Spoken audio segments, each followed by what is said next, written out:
Captain Jake Morrison sat in his chair on the bridge of the Resilience. The big screen showed the Galactic Council meeting. Jake watched with his crew as the alien leaders talked about humans like they were nothing more than pets. Ambassador Zeep Thara stood at the center of the grand hall. The tall, purple alien had 4 arms and spoke in a voice that sounded like metal scraping against stone. "These humans are amusing creatures," he said with a laugh that made Jake's teeth hurt. "They think they belong among the stars with real civilizations." The other aliens in the hall laughed too. There were the bird-like Kethari with their sharp beaks clicking together. The massive Borvak delegates stomped their feet on the floor. Even the usually quiet Silthar made their strange whistling sounds that passed for laughter. Jake felt his hands grip the armrests of his chair. Behind him, he heard his chief engineer Lisa Harper take a sharp breath. She was a small woman with bright red hair, but Jake knew she could tear apart a fusion reactor with her bare hands and put it back together blindfolded. "For too long, we have allowed these Deathworlders to spread across our galaxy," Zekthara continued. "They come from a world of poison and violence. They have no place among peaceful species." Dr. Amanda Cole, the ship's scientist, stood up from her station. Her face was pale, but her eyes burned with anger. "Captain, are you hearing this?" Jake nodded, but said nothing. He had been watching alien politics for 3 years. He had learned to smile when they insulted humans. He had learned to bow his head when they made jokes about Earth being a primitive world. The Earth government had told all human captains to play weak and harmless.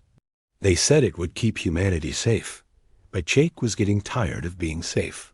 "Today, we announced the Deathworlder Containment Protocol," Zekthara said. The hall fell. "Quiet. Humans will be restricted to their current systems. No new colonies. No expansion. No access to the major trade routes." Jake stood up slowly. Around him, his crew turned to look at him. Lisa Harper's face was red with anger. Dr. Cole was shaking her head. Even the usually calm communications officer, Danny Park, looked ready to punch something. "They're cutting us off," Amanda said quietly. "Earth has 8 billion people. The colonies have another 2 billion. We need resources. We need room to grow." "I know," Jake said. On the screen, other aliens were standing up to cheer. The Velinari Empire had just signed humanity's death sentence, and the galaxy was celebrating.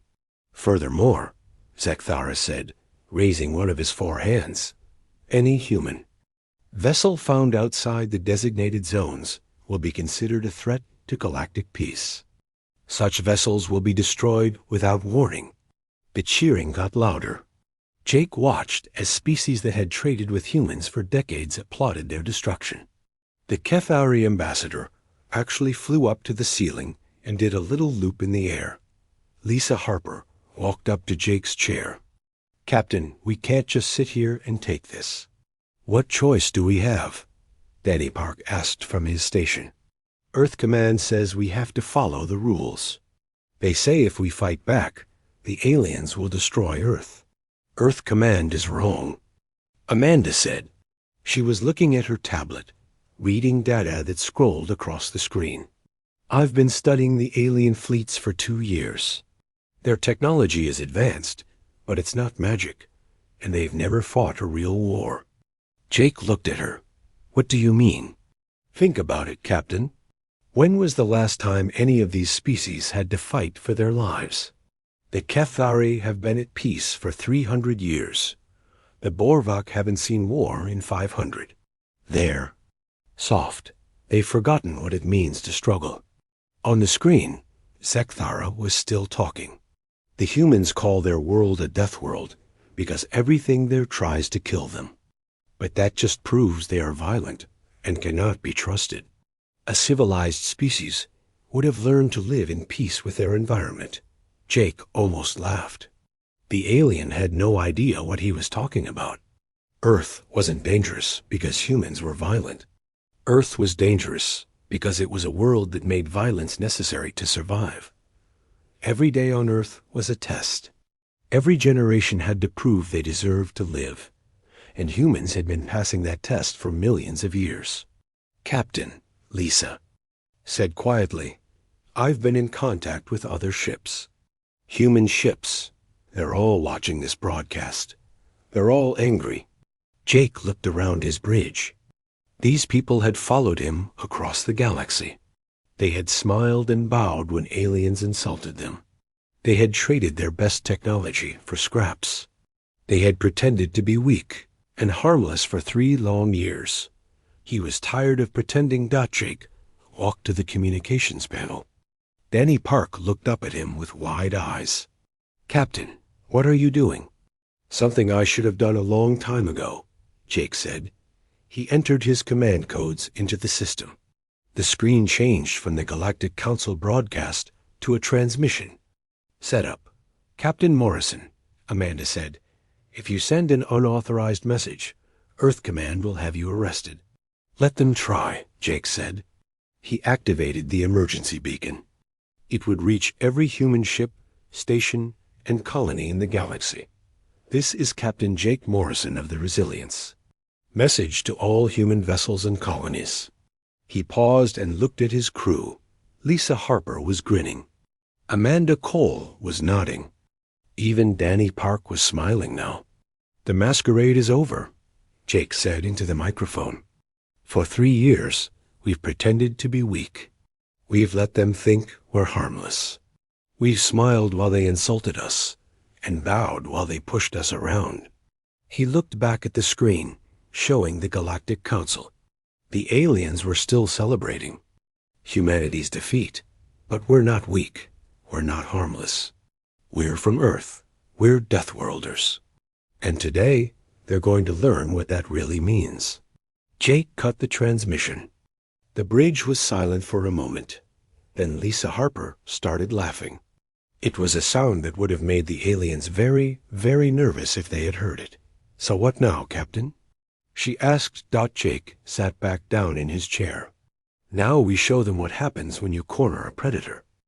2 hours after Jake Morrison's message went out, something strange started happening across human space. Ships that had been sitting quietly in docks suddenly came to life. Stations that looked like simple mining posts began moving. Colonies that seemed peaceful started sending coded messages. Colonel Ben Hayes stood in the command center of New Anchorage. To the aliens, it looked like a small mining station near the edge of human space. The Ketheri had even joked about it, calling it the humans' little rock pile. They had no idea what they were looking at. "Status report," Ben said to his second-in-command, Major Kate Wilson. "All weapon systems are online, sir," Kate said. "The mining equipment has been retracted. Defensive shields are charging. The alien trade ships in the area have no idea what's happening." Ben smiled. New Anchorage wasn't a mining station. It was a fortress. For 2 years, his people had been digging into the asteroid, not for minerals, but to build the most powerful weapons platform in this sector of space. "What about the biological weapons?" Ben asked. Kate checked her tablet. "Dr. Susan Hayes reports that all samples are ready for deployment. The aliens still think she's growing food." Ben's wife Susan was the head scientist on the station. The aliens knew her as a quiet woman who grew plants in the station's hydroponic bays. They thought she was working on better ways to feed human colonies. They were wrong. Susan walked into the command center at that moment. She was a small woman with gray hair and kind eyes. She looked like someone's grandmother. The aliens who had met her always thought she was harmless. "Ben, I've just finished the final tests," she said. "The biological agents are ready. Each one is designed for a specific alien species. The Kethari version will attack their respiratory system. The Bavak version targets their thick skin.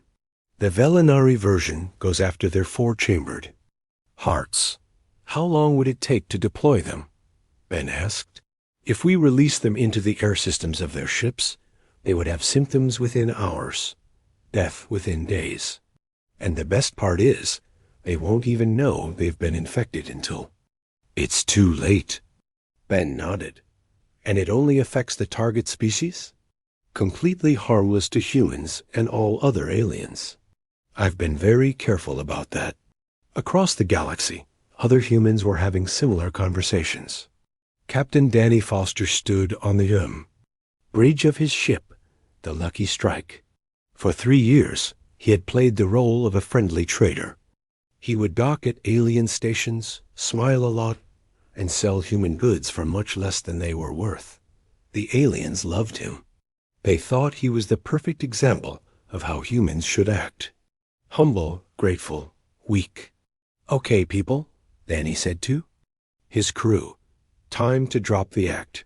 His ship began to change. Panels slid away to reveal weapon ports. The cargo bays opened up to show missile launchers. Hidden compartments revealed shields and armor that made the ship look completely different. "Danny," his weapons officer Lisa Martin said, "the alien station is hailing us. They want to know why we're powering up weapons." "Tell them we're conducting a systems test," Danny said. "Keep them calm for now. The Lucky Strike wasn't a trader ship. It was a warship disguised as a trader." Danny had been mapping alien defenses, learning their patrol routes, and studying their weaknesses for 3 years. On Earth's moon, Ambassador Kate Wilson was preparing for her own role in what was about to happen. She had spent 5 years in the Galactic Council, smiling and nodding while aliens treated her like a child. She was done smiling. Kate stood in front of a mirror in her quarters, practicing what she was going to say. Her aide, a young man named Peter Grant, watched nervously. "Ambassador, are you sure about this?" Peter asked. "If you give this speech, there's no going back." "Peter, do you know what I did before I became an ambassador?" Kate asked. "You were?" "A professor of xenobiology. Before that." Peter shook his head. "I was a soldier. I fought in the border wars against the pirates in the outer systems. I killed my first enemy when I was 19 years old. I've been pretending to be a diplomat for 5 years, but I never stopped being a warrior." Kate turned to face Peter. The kind, gentle woman he knew was gone. In her place stood someone who looked like she could tear apart a building with her bare hands. "Call the Galactic Council into emergency session," she said. "Tell them the human ambassador has an important announcement about the containment protocol." Meanwhile, on his ship, Jake Morrison was reading reports from across human space. Every message that came in made him smile wider. "Captain," Amanda. Cole said, "I'm getting responses from everywhere. Mining ships are revealing themselves as scouts. Passenger liners are showing their hidden weapons. Even the diplomatic ships are armed. What about Earth Command?" Jake asked. "Admiral Carl Johnson just sent a message. He's not happy that you went ahead without orders. But he's not stopping you either." Jake laughed. Carl always was smarter than he let on. "Captain," Lisa Harper called from her engineering station. "I'm reading massive power buildup from human positions across the galaxy. It looks like everyone got your message." "Good," Jake said. "Danny, open a channel to all human vessels in the sector." Danny Park worked at his station.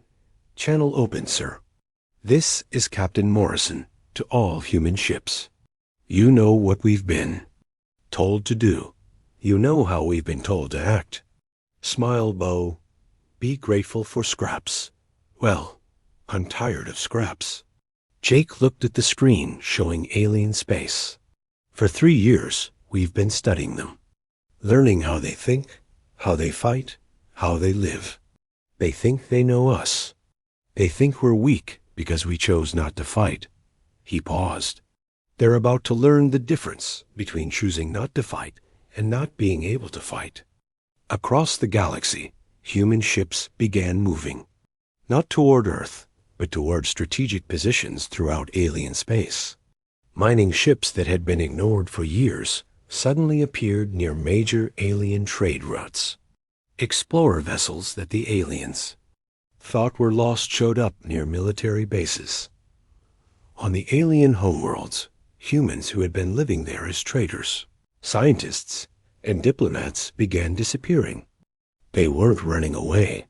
They were taking positions. The galaxy was about to learn that when humans had been acting weak and harmless, they had actually been preparing for war. And now the war was about to begin. Ambassador Zikthara was in his private chambers when his aide brought him the news. "Sir, we're receiving strange reports from across the galaxy. Human ships are moving in large numbers. Human civilians are disappearing from our worlds." Zikthara waved one of his 4 hands, dismissively. Probably just panic from the containment protocol announcement. Humans are emotional creatures. They'll calm down once they realize they have no choice but to accept their fate. "Sir, there's more. The human ambassador has called for an emergency council session. She says she has something important to announce." Zikthara laughed. "Probably wants to beg us to reconsider. Let her. It will be amusing to watch her grovel." He had no idea that Kate Wilson had never groveled for anything in her life, and she wasn't about to start now. The emergency session of the Galactic Council began at exactly noon, Galactic Standard Time. Ambassador Kate Wilson walked into the Great Hall wearing a simple black uniform instead of her usual colorful diplomatic robes. The alien delegates barely noticed the change. They should have Kate walk to the center of the hall, where speakers normally stood to beg for favors or trade agreements. But she wasn't there to beg. "Honored delegates," she began, her voice carrying clearly through the hall, "I stand before you today to discuss the Deathworlder containment protocol that you passed this morning." Zikthara leaned forward in his seat. "Ambassador Wilson, if you're here to ask us to reconsider, you're wasting everyone's time. The decision has been made." Kate smiled. It wasn't a nice smile. "I'm not here to ask for anything, Ambassador Zikthara. I'm here to give you a choice." The hall fell silent. Aliens weren't used to humans giving them choices. For 5 years, I have sat in this hall and listened to jokes about my species. I have smiled when you called us primitive. I have nodded when you said we were violent. I have agreed when you said we needed to be controlled. Kate began walking around the circle of delegates as she talked. "But here's something you never understood. When humans agree with you, it doesn't always mean we think you're right. Sometimes it means we're learning." She stopped in front of the Kethari delegation. "Did you know that your species has hollow bones, like the birds of Earth? Very light, very efficient for flying, but also very fragile." The Kethari ambassador shifted nervously in his perch. Kate moved to the Borvek delegation. "Your thick skin protects you from the heat of your homeworld, but it also means you can't regulate your body temperature very well in cold environments." She continued around the circle. "The Silthar need a specific mix of gases to breathe. The Velinari have 4 hearts, but if one stops working, the others can't handle the load alone." "What is your point, human?" Zikthara demanded. "My point is that we know everything about you. Your strengths, your weaknesses, your fears. We've been studying you for 5 years while you thought we were harmless." Kate walked back to the center of the hall. "You made one critical mistake. You assumed that because we chose not to fight, we couldn't fight. You thought our restraint was weakness." At that moment, her communication device beeped. She looked at it and smiled. "Ah, perfect timing. I'm receiving reports from across the galaxy right now." She activated a holographic display that showed a map of galactic space. 3 minutes ago, the Kethari trade convoy in the Arcturus system was attacked by unknown vessels. The convoy was destroyed. No survivors. Red dots began appearing on the map. 2 minutes ago, The Borvok mining facility on Zarian Prime went offline. All communications ceased. More red dots. 1 minute ago, the Velinari patrol fleet near the Centauri gate simply vanished. The hall erupted in angry voices. Aliens were shouting, demanding explanations, accusing each other of treachery. Silence. Kate's voice cut through the noise. Like a blade, the hall fell quiet. None of them had ever heard a human raise their voice like that. These attacks were carried out by human forces. Forces that have been in position for months, waiting for this moment. Zekthara stood up, all 4 of his arms waving angrily. Impossible. Human ships are slow and poorly armed. Your technology is centuries behind ours. Kate laughed. Our technology? Ambassador, the fusion drive on your flagship was designed by a human named Dr. Lisa Harper. The targeting system on your weapons was improved by a human named tech specialist Maria Santos. Even the artificial gravity in this very hall was enhanced by human engineers. The aliens looked around nervously. You see, we've been fixing your technology for years, making it better, learning how it works. And the whole time, you thought, we were just trying to be helpful. Kate activated another display. This one showed ship specifications. Every merchant vessel we sent to your worlds was actually gathering intelligence. Every research ship we sent to explore was actually mapping your defenses. Every diplomatic mission was actually studying your military capabilities. The display showed dozens of human ships appearing throughout alien space. Ships that looked nothing like the peaceful vessels the aliens thought they knew. You want to contain the Deathworlders? Then you should know what you're trying to contain. At that moment, reports began flooding in from across the galaxy. The Kefari homeworld was under attack by ships that appeared from nowhere. The Borvik military headquarters had gone dark. Velinari colonies were sending desperate distress calls. This is impossible, the Silthar delegate whispered. Your ships can't move that fast. Your weapons can't penetrate our shields. Our ships move exactly as fast as we designed them to move, Kate said calmly. Our weapons penetrate exactly what we designed them to penetrate. The only difference is that now we're not pretending anymore. She walked over to Zekthara, who was staring at the reports coming in on his personal device. Did you really think a species that survived on Earth would be stopped by a few trade restrictions? Did you think beings who evolved on a world where everything tried to kill them would be frightened by politicians? Kate's voice dropped to a whisper, but somehow everyone in the hall could hear her clearly. Earth has hurricanes that can level cities. We built cities anyway. Earth has earthquakes that can split continents. We learned to predict them. Earth has diseases that can kill millions. We cured them. Earth has predators that see us as food. We made them extinct. She stood up straight. And you thought you could contain us? The alien delegates were reading reports on their devices. Their faces showed growing horror as they realized the scope of what was happening. The human attack wasn't random.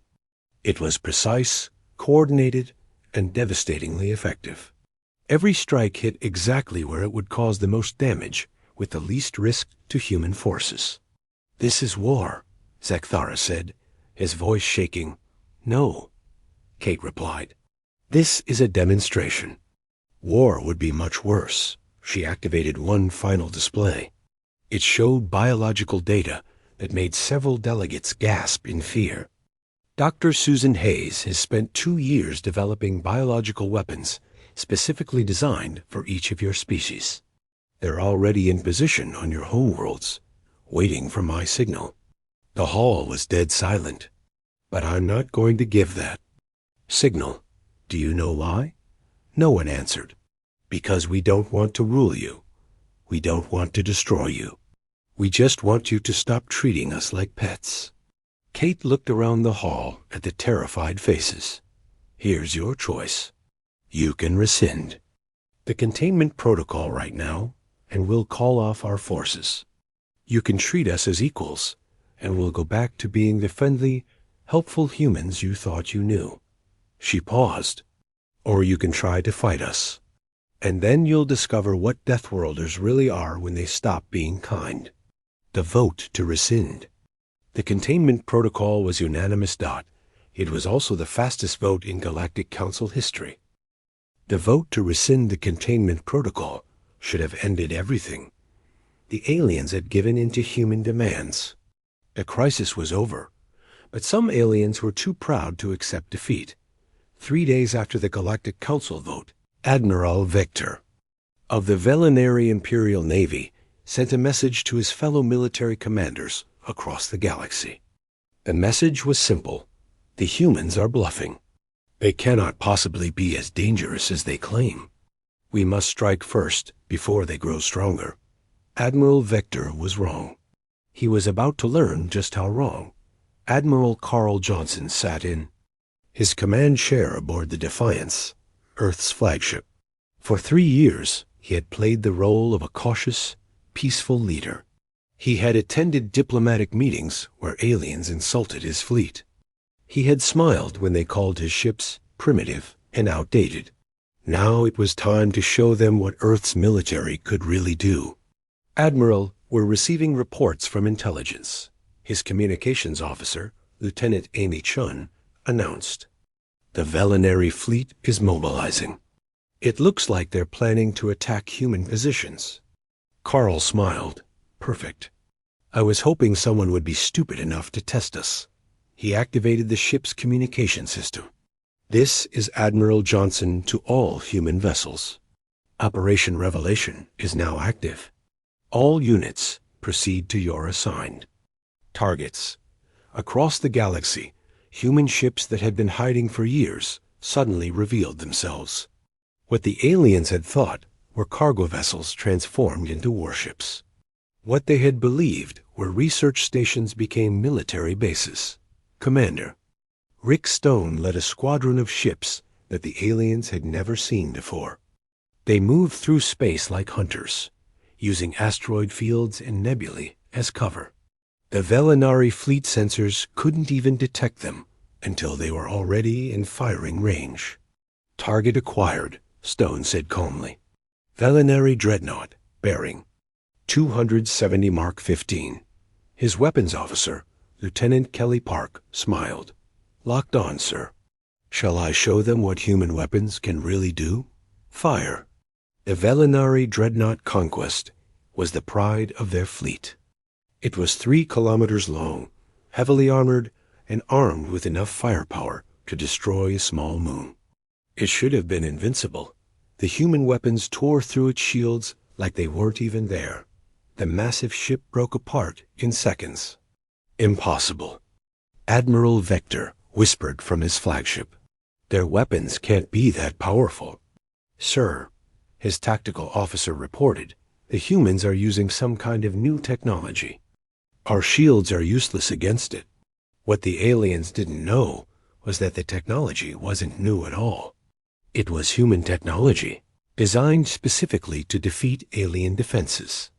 Dr. Amanda Cole and her team had spent years studying alien shield frequencies, learning their weaknesses, and building weapons that could exploit them. Meanwhile, on the planet Xerion Prime, the fighting was very different.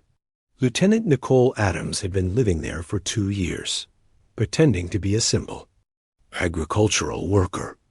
The aliens thought she was teaching human farming techniques to their colonists thought they were wrong. Nicole had been studying the planet's ecosystem, learning which plants were dangerous, which animals were predators, and how to use the environment as a weapon. When the Velinary ground forces landed to attack the human settlement, they found something they didn't expect. The very ground seemed to fight against them. Plants released toxic spores that made breathing difficult. Animals that had been peaceful suddenly became aggressive. Even the weather seemed to turn against the invaders. "This is impossible," the Velinary ground commander reported. "The planet itself is attacking us." Nicole watched from her hidden position as the alien soldiers struggled through the forest. She had spent months preparing for this moment, teaching the local ecosystem to recognize alien pheromones as a threat. Maria, deploy phase 2, she said into her communicator.tech specialist. Maria Santos was hiding in the alien communication center, where she had been working for 6 months. The aliens thought she was maintaining their computer systems. She was actually taking control of them. Deploying now, Maria said. She activated a program she had been secretly installing in the alien network. Suddenly, their weapons stopped working. Their vehicles shut down. Even their communication systems went dead. The Velinari soldiers found themselves stranded on a hostile planet with no way to call for help and no weapons to defend themselves. But the most devastating attack came from an unexpected source. Captain Alex Turner had been working as an entertainer on the Velinari homeworld for a year. He performed at parties, told jokes, and made the alien elite laugh. What they didn't know was that Alex was a psychological warfare specialist. Every joke he told, every story he shared, every song he sang was carefully designed to study Velinari psychology and find their mental weaknesses. Now he was broadcasting across their entire communication network. Greetings, Velinari Empire, Alex's voice said from every screen and speaker on their homeworld. I'm sure you're wondering how a simple entertainer gained control of your entire media system. The aliens watched in horror as their own propaganda displays began showing images of human military victories across the galaxy. The answer is simple. While you were laughing at my jokes, I was learning how your minds work. While you were enjoying my performances, I was studying your fears. The broadcast showed recordings of human forces defeating Velinari ships and troops.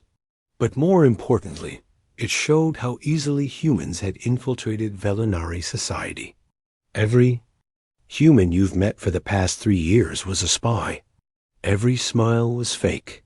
Every friendly gesture was part of a plan. We've been studying you, learning from you, and preparing to defeat you. Alex's voice became darker. You thought you were watching a pet perform tricks. But the whole time, you were the ones being studied. You were the experiment. And now the experiment is complete. The psychological impact was devastating. The Velinari population realized the humans had been living among them for years, pretending to be harmless while secretly preparing for war. Trust collapsed overnight. Paranoia spread like wildfire. Within hours, the Velinari government was receiving surrender requests from their own colonies. Their military commanders were reporting that their troops refused to fight. Their civilian population was demanding an immediate end to hostilities. Admiral Vector sat in his command chair, reading report after report of defeat. His mighty fleet was being torn apart by ships that seemed to appear from nowhere. His ground forces were trapped on hostile worlds. His homeworld was in chaos. Sir, his communications officer said quietly, we're receiving a transmission from the human flagship. Put it through, Vector said. Admiral Carl Johnson appeared on the screen. He looked calm, almost bored. Admiral Vector, this is Admiral Johnson. I believe you wanted to test human military capabilities. Vector said nothing. Well, now you... No, we've been holding back for 3 years, pretending to be weak because we hoped we could coexist peacefully. But you decided to push us. Carl leaned forward in his chair. Here's what's going to happen. You're going to order all Velinari forces to stand down immediately. You're going to surrender unconditionally. And you're going to pray that we're in a forgiving mood. And if I refuse? Vector asked. Carl smiled. It was not a pleasant expression. Then in exactly 1 hour, every Velinari world will be hit by biological weapons designed specifically for your species.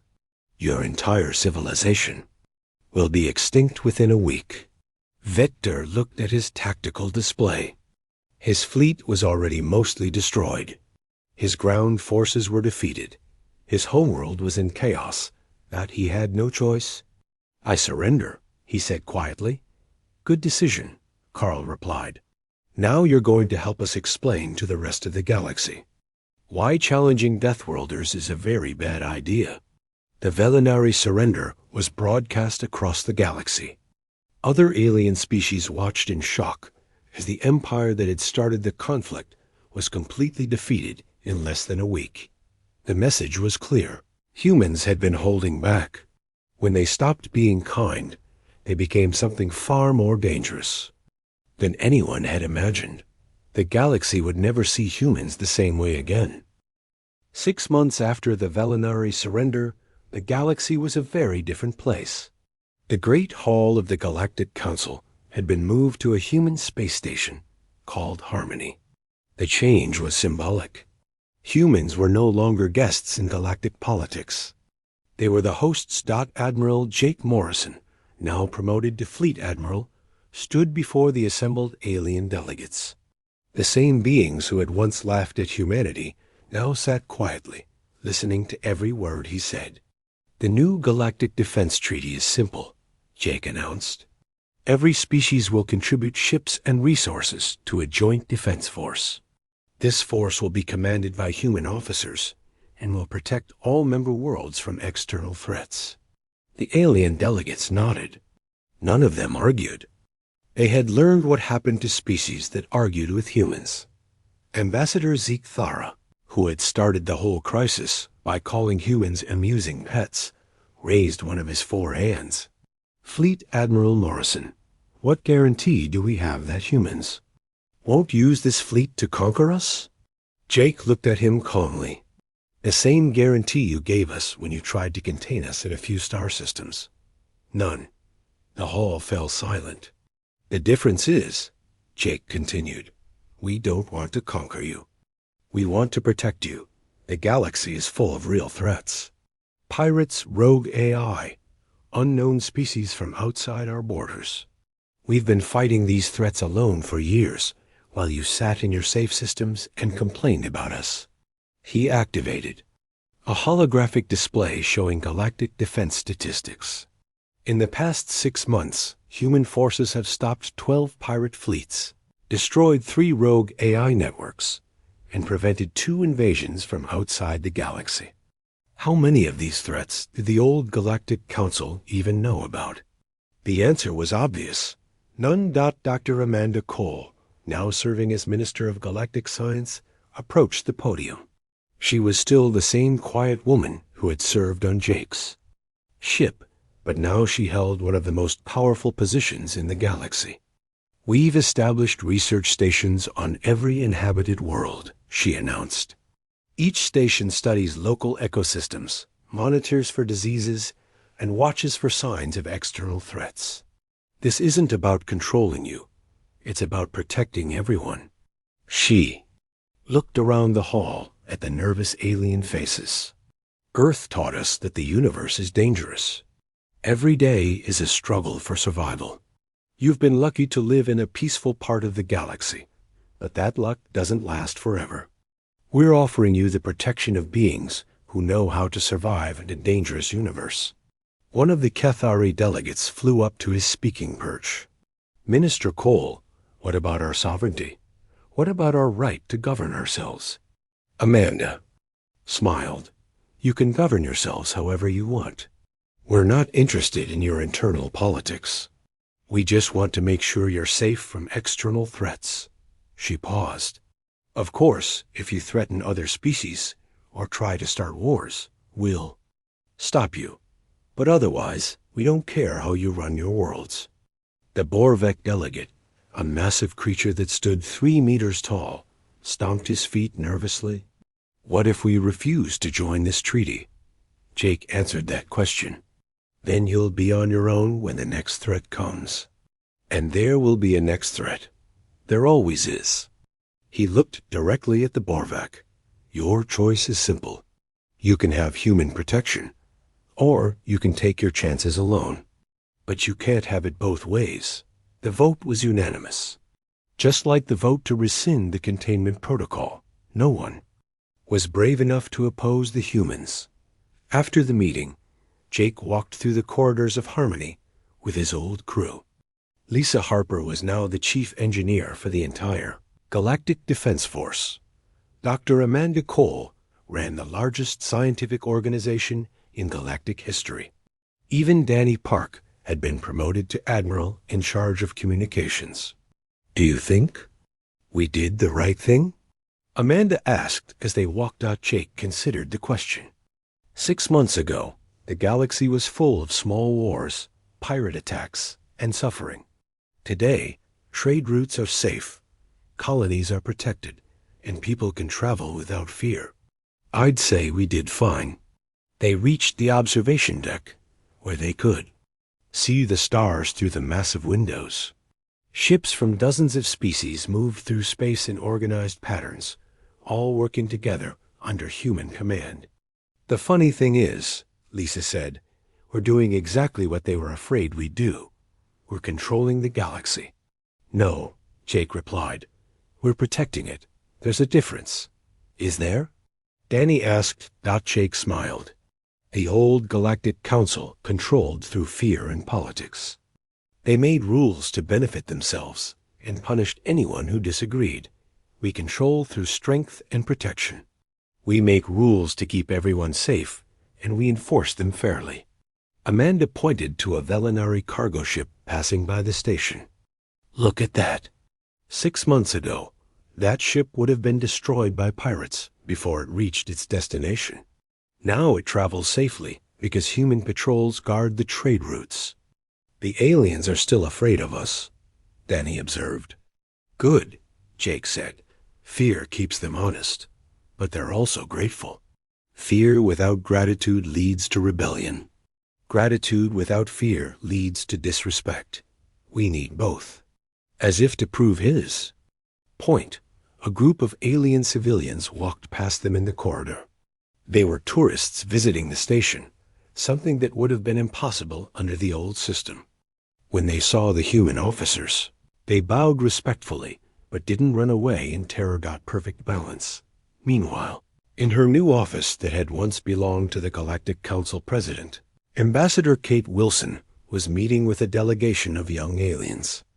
They were students from various worlds, here to study human methods of government and defense. Ambassador Wilson, one of the Silthar students, asked, "Why don't humans simply conquer all the other species? You have the power to do it." Kate leaned back in her chair. "Because conquest is temporary. Protection is permanent. If we conquered you, we have to spend all our time and energy keeping you under control. But if we protect you, you want us to succeed." She stood up and walked to the window, looking out at the busy space lanes around the station. "My species learned something important on Earth. The strongest predator isn't the one that kills everything else. It's the one that maintains the balance of the ecosystem. We're not here to destroy the galaxy. We're here to keep it healthy." A Kethari student raised her wing. "But what if we don't want your protection anymore? What if we want to go back to the old ways?" Kate turned back to face the students. "Then you're free to leave human space and try to survive on your own. We won't stop you. But you also won't be allowed back when things go wrong." She sat back down. The old galactic order was built on the idea that everyone could do whatever they wanted without consequences. That system failed because the universe doesn't work that way. The universe has rules, and those rules don't care about your politics or your feelings. One of the Borvek students, barely half the size of an adult, asked, "What are the rules?" Kate smiled. "The strong protect the weak. The prepared survive disasters. The united defeat the divided, and the smart learn from their mistakes." She looked around at all the young alien faces. Humans learned these rules the hard way, growing up on a world that tried to kill us every day. Now we're teaching them to you the easy way. You get to learn from our experience instead of making your own painful mistakes. That evening, Jake Morrison stood alone in his private quarters, looking at reports from across the galaxy. Trade was booming. Crime was down. Wars had almost completely stopped. The galaxy was more peaceful and prosperous than it had been in centuries. His door chimed, and Amanda Cole entered. "Jake, I've been thinking about something," she said. "What's that?" "Do you think this is what we were always meant to become? The galaxy's protectors?" Jake considered the question. "I think we became what the galaxy needed us to become. For millions of years, Earth forced us to be survivors. Then we went to the stars and found a galaxy that needed someone who knew how to survive." He turned from the window to face her. "The aliens spent centuries being civilized and peaceful. That's admirable, but it made them soft. When real danger came, they weren't ready for it. We were ready because we never had the luxury of being soft." Amanda nodded. "So we're not conquerors, we're teachers." "Teachers with very big guns," Jake said with a smile. They both laughed. Outside the window, the galaxy continued to spin peacefully. Under human protection. 6 months ago, an alien had called humans amusing pets and tried to lock them away. Today, those same aliens slept safely in their beds because humans stood guard in the darkness between the stars. The galaxy had learned what Deathworlders really were when they stopped being kind. But more importantly, they had learned what Deathworlders could become when they chose to be protectors. Instead of predators. It was a lesson that would keep the peace for generations to come. And somewhere in the depths of space, new threats were stirring, looking toward the bright lights of galactic civilization with hungry eyes. But for the first time in galactic history, those threats would find something waiting for them that they didn't expect. They would find Deathworlders, who had learned to work together. And that was the most dangerous thing in the universe.